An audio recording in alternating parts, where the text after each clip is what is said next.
بسم اللہ الرحمن الرحیم الحمد للہ رب العالمین والصلاة والسلام علی سید الانبیاء والمرسلین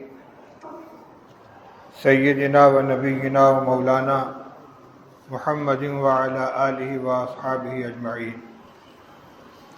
اما بعد۔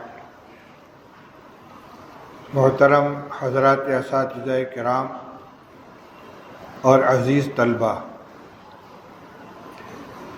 انجمن تقویت الاسلام شعبہ مناظرہ طلبہ دارالعلوم دیوبند کا آج کا یہ پروگرام اپنے معمول کے اجلاس کا ایک حصہ ہے۔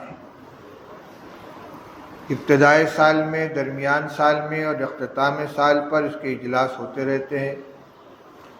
جس طرح انجمنوں کے اجلاس ہوتے ہیں، خاص طور سے بڑی انجمنوں کے، اناد الادبی ہے، مدنی دار المطالعہ ہے، سجاد لائبریری وغیرہ، اس اعتبار سے آج کا یہ اجلاس کسی الگ نوعیت کا نہیں ہے، لیکن اتفاق سے اشتہار کو کسی نے سوشل میڈیا کے اوپر وائرل کر دیا، اس کی وجہ سے وائرل کر دیا جس کی وجہ سے کچھ لوگوں کی اس کے سلسلے میں تشویش پیدا ہوئی، اور کئی جگہ سے یہ مطالبے آئے کہ آج کل کے ماحول میں مناظرہ نہیں ہونا چاہیے۔ اگر یہاں میڈیا کے کچھ افراد موجود ہوں یا خبروں سے دلچسپی رکھنے والے، تو ان کے سامنے میں یہ وضاحت کرنا چاہتا ہوں کہ یہ کوئی مناظرہ نہیں ہے۔ اس مجمع کے اندر دونوں طرف دارالعلوم دیوبند کے طلبہ ہیں جو مسلک علماء دیوبند کے حامل ہیں، ایک مسلک سے تعلق رکھتے ہیں۔ یہ ان کے مشق و تمرین کا ایک حصہ ہے۔ جس طرح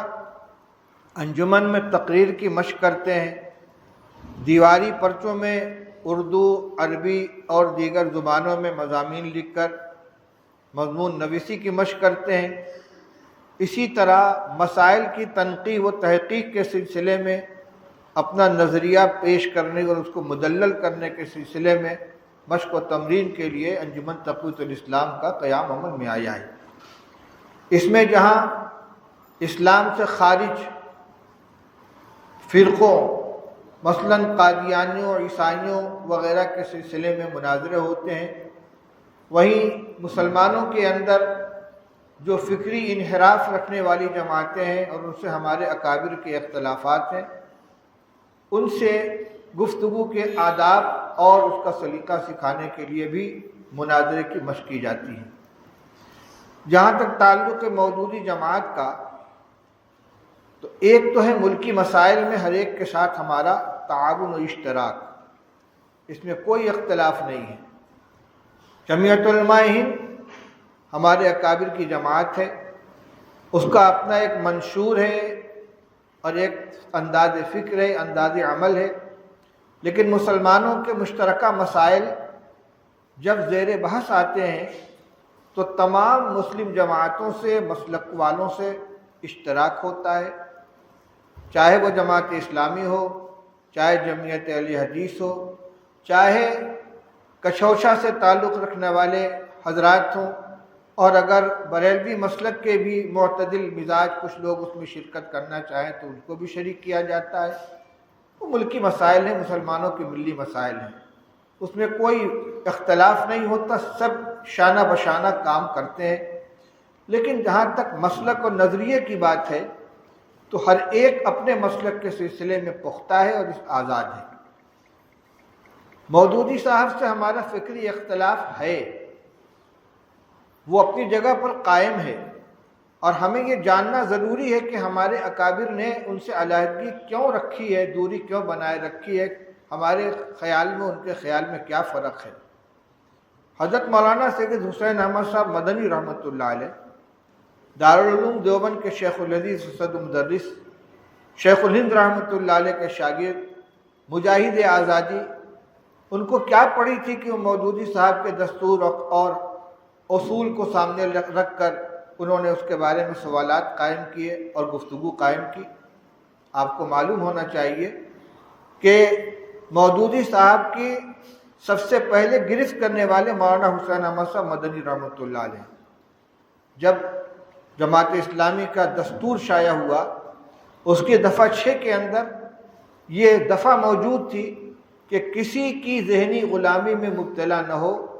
ہر ایک کو اللہ اور اس کے رسول کے دیے ہوئے معیار پر پرکھے۔ حضرت مدنی رحمۃ اللہ علیہ کان کھڑا ہو گیا، انہوں نے سوال اٹھایا کہ کیا صحابہ کرام رضی اللہ تعالیٰ عنہ کو بھی ہم اسی طرح پرکھیں گے، ان کے بارے میں بھی جانچ پڑتال کریں گے،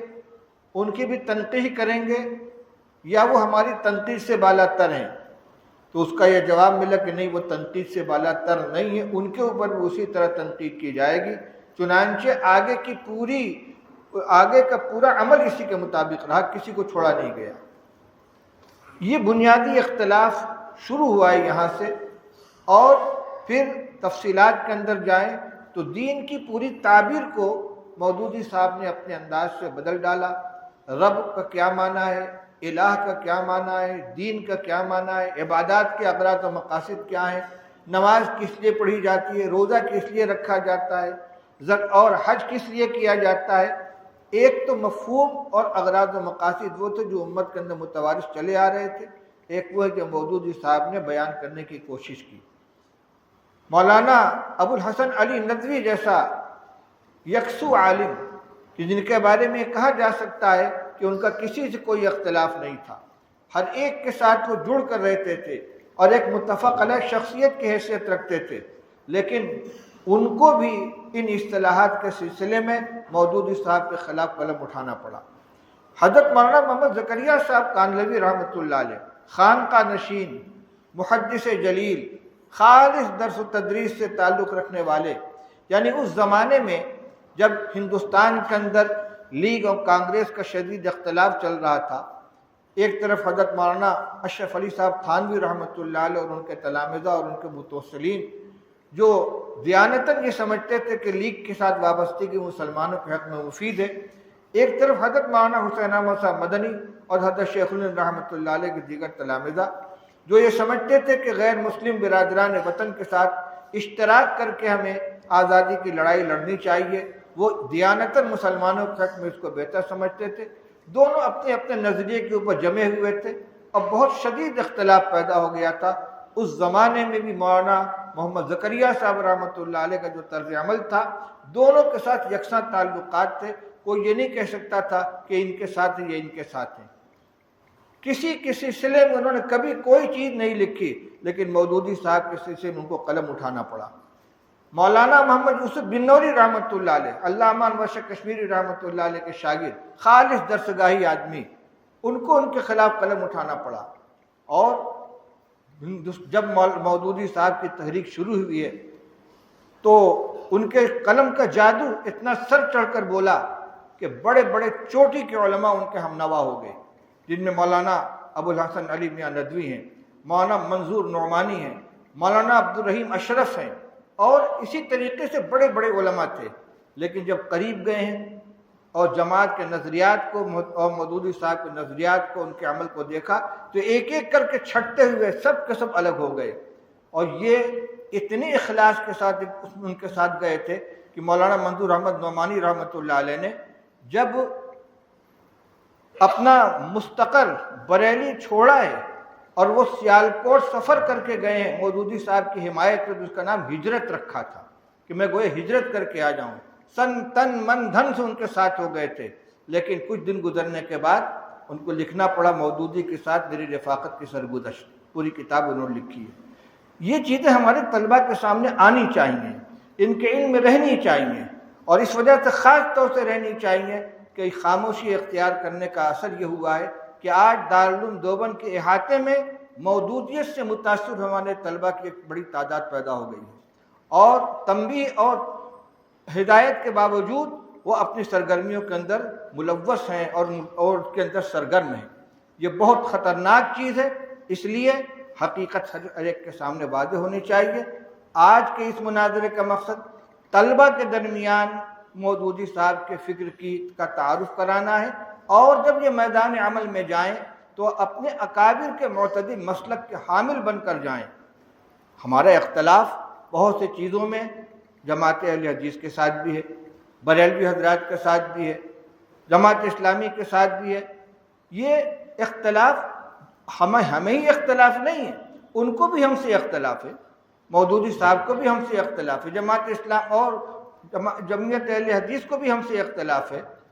بریلویوں کو بھی ہم سے اختلاف ہے، ادھر سے بھی ہے ادھر سے بھی ہے، لیکن وہ نظریات کا ہے، مسلک کا ہے، دین کے احکام کا ہے۔ اور جہاں تک ہندوستان کے اندر مسلمان کی حیثیت سے جینے اور زندگی گزارنے کا معاملہ ہے، مسلمانوں کے حقوق کا مسئلہ ہے، ان کے ملی مسائل کا مسئلہ ہے، ہم سب ایک ساتھ رہتے ہیں۔ اور یہ مناظرہ کسی اسٹیج پر نہیں ہو رہا ہے، کسی میدان میں نہیں ہو رہا ہے، کوئی چیلنج نہیں کیا جا رہا ہے، یہاں دونوں طرف طلبہ ہیں، دارالعلوم دیوبند کے طلبہ ہیں۔ مقصد یہ ہے کہ حقیقت سے واقف ہو جائیں۔ اس لیے جن طلبہ کے ذہن میں یہ بات ہے کہ اس کو موضوع نہیں بنانا چاہیے، ان سے بھی میں کہتا ہوں کہ اگر آپ اس سے واقف نہیں رہیں گے یا تو آپ ان کے فکروں کے شکار ہو جائیں گے، یا اگر کبھی آپ کو گفتگو کی ضرورت پڑی تو آپ لاجواب ہوں گے، خاموش بیٹھنا پڑے گا۔ اس لیے جیسے اور دیگر موضوعات کے اوپر تیاری کر کے آپ کے ساتھی آپس میں گفتگو کرتے ہیں، ایک فریق ادھر کا بن جاتا ہے، ایک فریق ادھر کا بن جاتا ہے، جبکہ دونوں آپ کے فکر کے حامل ہیں، اسی طریقے سے یہاں بھی دو جماعت بنا کر ان افکار کا تقابل کیا جائے گا، تاکہ آپ کو معلوم ہو جائے کہ مودودی صاحب کے جماعت اسلامی کے نظریات کیا ہیں، ہمارے اکابر کے نظریات کیا ہیں، کیوں حضرت مدنی، حضرت مولانا یوسف بن نوری، حضرت مولانا محمد زکریا صاحب کاندھلوی اور مولانا منظور احمد نعمانی، مولانا نجم الدین اصلاحی، ان جیسے اکابر نے کیوں ساتھ دینے کے بعد نہیں، ساتھ دینے والے تو چند تھے، ان جیسے اکابر نے آخر کیوں مودودی صاحب کے نظریات کی تردید کو ضروری سمجھا۔ اس لیے آج کے اس مناظرے کو آپ غور سے سنیں، اس کے مضامین کو ذہن میں رکھیں۔ ہاں، مجادلہ،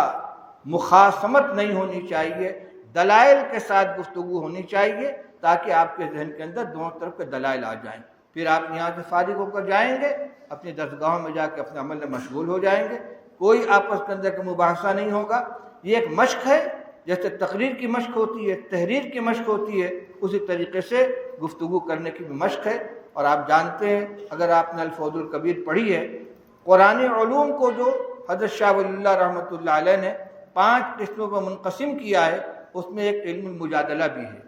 کہ دوسرے کے ساتھ گفتگو کرنے کا بھی انداز قرآن نے ہمیں سکھایا ہے۔ وَجَادِلْهُمْ بِالَّتِي هِيَ أَحْسَنُ، اسی مجادلہ باللتی ہی احسن کو سکھانے کے لیے انجمن تقویت الاسلام کے ذریعے اس طرح کے پروگرام ہوتے ہیں۔ ان کا مقصد نہ حقیقی مناظرہ ہے، نہ کسی کو یہاں چیلنج کیا گیا ہے، بلکہ طلبہ ہی کے دو جماعتوں کے درمیان مباحثے کی شکل پیدا کی جا رہی ہے، تاکہ دونوں طرف کے دلائل ہمارے سامنے آ جائیں اور ہم اپنے اکابر کے معتدل مسلک کے اوپر گامزن رہتے ہوئے آگے قدم بڑھائیں۔ اللہ تعالی ہم سب کو صحیح عمل کرنے کی توفیق عطا فرمائے۔ وآخر دعوانا الحمدللہ رب العالمین۔